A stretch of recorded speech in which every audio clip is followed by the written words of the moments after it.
Hello दोस्तों, Amok classes का online platform पर आपका स्वागत है। और मैं दीपक सोनी हाजिर हूँ राजस्थान जीके की जो अपनी टेस्ट सीरीज चल रही थी उसकी 12वीं टेस्ट सीरीज पर। यदि आप हमारे चैनल पर नए हैं तो हमारे चैनल को सब्सक्राइब करें, और यदि आपने पिछली 11 वीडियोस नहीं देखी हैं तो हमारे चैनल पर विजिट करके उनको देखें।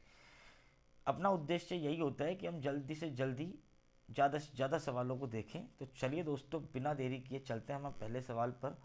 राव मालदेव ने खानवा के युद्ध में किसकी ओर से भाग लिया? तो इसका सही उत्तर होगा दोस्तों राणा सांगा, ऑप्शन बी। खानवा के युद्ध के समय मारवाड़ का शासक कौन था? तो मारवाड़ के शासक की बात की जाए तो दोस्तों राव गांगा, ऑप्शन बी जो होगा सही होगा। राव मालदेव ने किस वर्ष सिवाना के शासक वीरमदेव की पुत्री से विवाह किया? तो किस वर्ष किया दोस्तों? 1536 में। जी हाँ दोस्तों, 1536 में राव मालदेव ने जो है वीरमदेव की पुत्री से विवाह किया। राव मालदेव की प्रसिद्ध रानी रूठी रानी के नाम से जानी जाती थी, उनका वास्तविक नाम क्या था? तो उनका वास्तविक नाम था दोस्तों उमा दे। क्या था? उमा दे, ऑप्शन बी। उमा दे किसकी पुत्री थी? उमा दे जो थी दोस्तों जैसलमेर के शासक लूनकरण की पुत्री थी, ऑप्शन ए। राव मालदेव ने मेड़ता पर किस वर्ष अधिकार किया? तो ये किया था दोस्तों 1542 में मेड़ता पर अधिकार कर लिया था और वहां के शासक वीरमदेव को परास्त कर दिया था। राव मालदेव ने बीकानेर के किस शासक को पराजित किया? तो बीकानेर के किया था दोस्तों राव जैत सिंह को। मेड़ता के कल वीरमदेव और बीकानेर के राव जैत सिंह को किसने? मालदेव ने परास्त किया। शेरशाह सूरी भारत का शासक किस वर्ष बना? तो ये बना था दोस्तों 1540 में। इसने हुमायूं को हराया था और दिल्ली की गद्दी पर अधिकार स्थापित किया। शेरशाह के सम्राट बनने के समय राव मालदेव ने किस शासक को सहायता का संदेश भेजा? तो शेरशाह ने किसको भगाया दोस्तों? हुमायूं को। तो हुमायूं को ही ये संदेश भिजवाएगा सहायता का। कौन? राव मालदेव। राव मालदेव और शेर शाह के बीच निर्णायक युद्ध किस स्थान पर हुआ? तो ये हुआ था दोस्तों सुमेल, और इस युद्ध को बोला जाता है गिरी सुमेल का युद्ध। गिरी सुमेल का युद्ध या सुमेल का युद्ध किस वर्ष हुआ? तो ये हुआ दोस्तों 1544, ऑप्शन सी। अगला है, सुमेल के युद्ध में मालदेव की सेना का नेतृत्व किन सरदारों ने किया? तो किन सरदारों ने किया दोस्तों? जैता और कूपा, ये दो व्यक्ति थे जिन्होंने गिरी सुमेल के युद्ध में मालदेव की सेना का नेतृत्व किया। शेर शाह ने सुमेल के युद्ध के बाद प्रसिद्ध कथन क्या कहा? उसने कहा कि मुट्ठी भर बाजरे के लिए मैं हिंदुस्तान की बादशाहत खो देता। अगला है, शेर शाह की मृत्यु किस वर्ष हुई? तो शेर शाह की मृत्यु हुई थी दोस्तों 1545 में। कब हुई थी? 1545। कलिंजर के किले में जब घेराबंदी की गई थी तो वो होता है ना, वो बारूद फटने से इसकी मृत्यु हो गई थी 1545 में। शेर शाह की मृत्यु के बाद मालदेव ने किन क्षेत्रों पर पुनः अधिकार किया?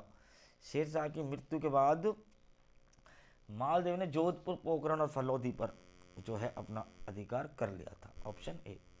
राव मालदेव की मृत्यु किस वर्ष हुई? तो मालदेव की हुई थी दोस्तों 62 में, 1562, ऑप्शन सी। राव मालदेव के बाद मारवाड़ का शासक कौन बना? तो कौन बनेगा दोस्तों? प्रताप का अग्रगामी जिन्हें बोला जाता है चंद्रसेन, ऑप्शन सी। चंद्रसेन का शासनकाल था 1581 तक रहा, 1562 से, ऑप्शन बी। अगला है, चंद्रसेन को राज्य से किसने निर्वासित किया? तो ये किया था दोस्तों मालदेव ने निर्वासित किया था, ऑप्शन सी। अगला है, चंद्रसेन के भाई का क्या नाम था जो अकबर की शरण में गया? तो उसका नाम था दोस्तों राम। कौन था? Ram, option B. अकबर ने जोधपुर पर अधिकार करने के लिए किसे भेजा? अकबर ने भेजा था दोस्तों कुली खां, हुसैन कुली खां, ऑप्शन बी। कब भेजा था? यदि पूछ ले तो 1564 में भेजा था। अकबर ने जोधपुर पर कब अधिकार किया? जब भेजा था 1564 में, तो कब करेंगे? 1564 में। 1570 में अकबर किस दरबार के दौरान नागौर पहुंचा? तो ये नागौर दरबार के दौरान ही नागौर पहुंचेगा। नागौर दरबार में चंद्रसेन क्यों पहुंचा था? ये पहुंचा था जोधपुर प्राप्त करने की आशा लेकर, ऑप्शन सी।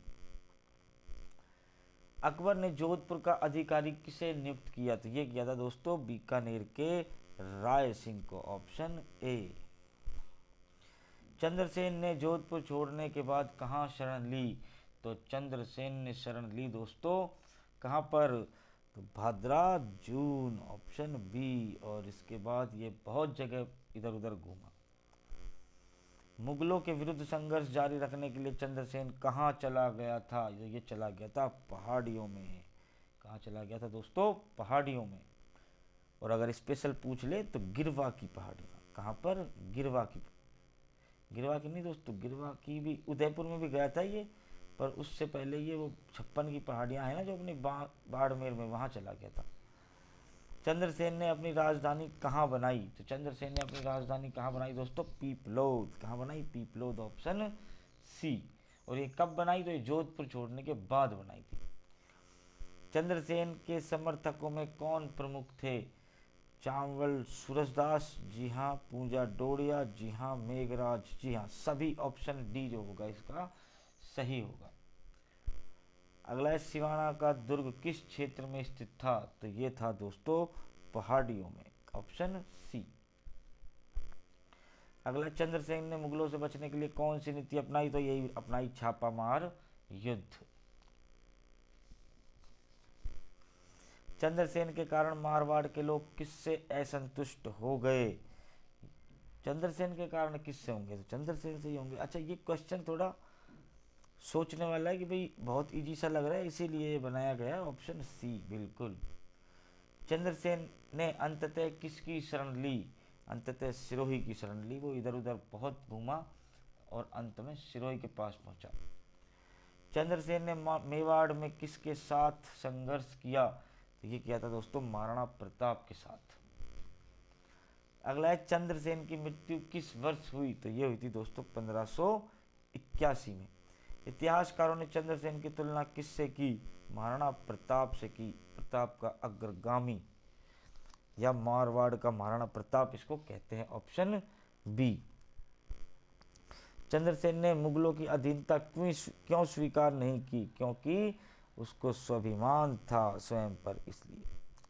चंद्रसेन के समय मारवाड़ की स्थिति कैसी थी? कैसी थी दोस्तों? संघर्षपूर्ण। चंद्रसेन के संघर्ष का मुख्य उद्देश्य क्या था? क्या था दोस्तों? मारवाड़ की स्वतंत्रता, ऑप्शन बी। चंद्रसेन ने किस प्रकार का युद्ध अधिक किया? तो ये किया था दोस्तों उन्होंने गुरिल्ला। अगला है, सिवाना दुर्ग की भौगोलिक स्थिति कैसी थी? तो कैसी थी दोस्तों? ये पहाड़ियों में था। मुगलों के लिए सिवाना दुर्ग पर अधिकार करना कठिन क्यों था? क्यों था दोस्तों? क्योंकि ये दुर्गम पहाड़ी क्षेत्र में स्थित था। चंद्रसेन के प्रमुख सहयोगियों में पूजा डोडिया के साथ कौन था? तो कौन था दोस्तों?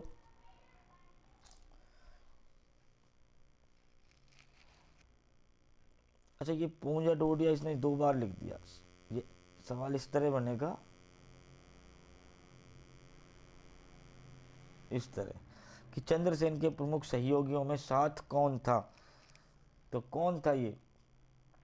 ये था दोस्तों पूंजा डोडिया। ये ऑप्शन भी, अच्छा ये क्वेश्चन गलत ही है, छोड़ो।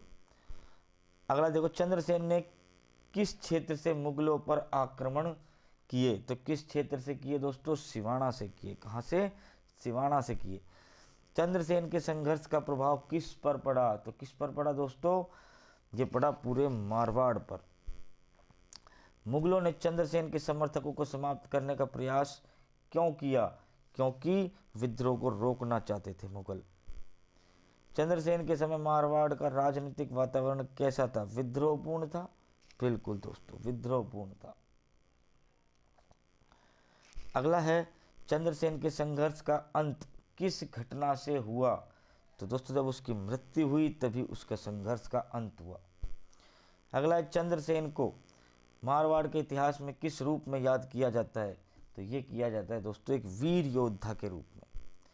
अगला है, चंद्रसेन के संघर्ष का मुख्य परिणाम क्या था?